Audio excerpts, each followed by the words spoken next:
नमस्कार दोस्तों, कैसे हैं आप लोग। आज की इस वीडियो में मैं आपके साथ जीएनएफसी लिमिटेड कंपनी के क्वार्टर फोर फाइनेंशियल रिजल्ट को डिस्कस करने जा रहा हूं।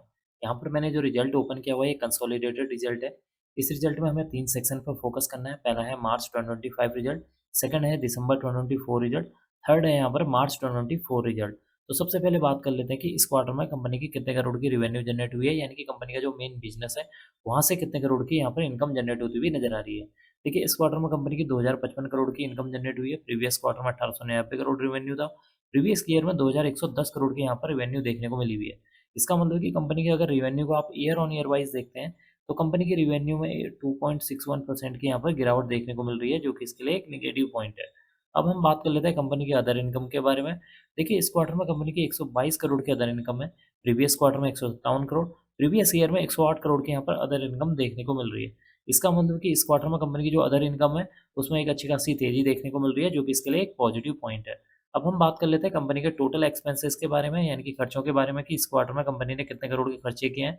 देखिए, इस क्वार्टर में कंपनी ने 1890 करोड़ के खर्चे किए हैं। प्रीवियस क्वार्टर में 1845 करोड़, प्रीवियस ईयर में 2047 करोड़ के यहाँ पर खर्चे होते हुए नजर आए हैं। इसका मतलब कि इस क्वार्टर में कंपनी की अगर जो है रिवेन्यू में गिरावट देखने को मिल रही है, तो कंपनी के जो खर्चे हैं उसमें भी एक गिरावट देखने को मिल रही है। अब हम बात कर लेते हैं कंपनी के प्रॉफिट बिफोर टैक्स के बारे में। देखिए, इस क्वार्टर में कंपनी का 287 करोड़ का प्रॉफिट बिफोर टैक्स हुआ है। प्रीवियस क्वार्टर में 211 करोड़ का था और प्रीवियस ईयर मार्च 2024 में 171 करोड़ का यहाँ पर प्रॉफिट बिफोर टैक्स देखने को मिला हुआ है। इसका मतलब है कि इस क्वार्टर में भी कंपनी का जो प्रॉफिट बिफोर टैक्स है उसमें एक अच्छी खासी जंप देखने को मिल रही है। परसेंटेज वाइज देखेंगे तो कंपनी के प्रॉफिट बिफोर टैक्स में 67% की जंप देखने को मिल रही है, जो कि इसके लिए एक पॉजिटिव पॉइंट है।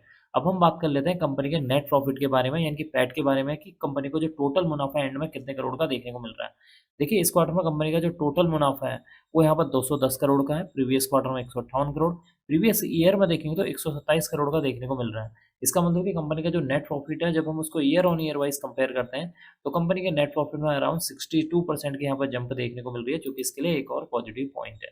अब हम एंड में डिस्कस कर लेते हैं कंपनी के ईपीएस यानी कि अर्निंग पर शेयर के बारे में, कि इस क्वार्टर में कंपनी का ईपीएस कितना देखने को मिल रहा है। देखिए, इस क्वार्टर में कंपनी का जो ईपीएस है यहाँ पर 14 रुपये 35 पैसे, प्रीवियस क्वार्टर में 11 रुपये 9 पैसे, प्रीवियस ईयर में देखेंगे तो 8 रुपये 84 पैसे देखने को मिल रहा है। इसका मतलब कि इस क्वार्टर में कंपनी का जो ईपीएस है उसमें भी एक अच्छी खासी जंप देखने को मिल रही है, जो कि इसके लिए एक पॉजिटिव पॉइंट है। तो कुल मिलाकर देखा जाए, इस क्वार्टर में कंपनी का जो रिजल्ट है वो ठीक ठाक या फिर आप कह सकते हैं मिला जुला देखने को मिल मिल रहा है, क्योंकि एक तरफ कंपनी की जो रिवेन्यू है उसमें जो है 2.61% की गिरावट देखने को मिली हुई है, तो इसके विपरीत कंपनी की जो है प्रॉफिट बिफोर टैक्स में 67% की जंप देखने को मिल रही है। कंपनी का जो नेट प्रॉफिट है उसमें 62% की जंप देखने को मिल रही है। कंपनी का जो ईपीएस है वो भी यहाँ पर बढ़ता हुआ नजर आ रहा है। तो कुल मिलाकर इस क्वार्टर में कंपनी का जो रिजल्ट है वो ठीक ठाक देखने को मिल रहा है। अब मैं इस वीडियो को यहीं पर एंड करूंगा। उम्मीद करता हूँ कि आपको यह वीडियो पसंद आई होगी। अगर आपको यह वीडियो पसंद आई तो please like share and subscribe करना ना भूलें। Thank you.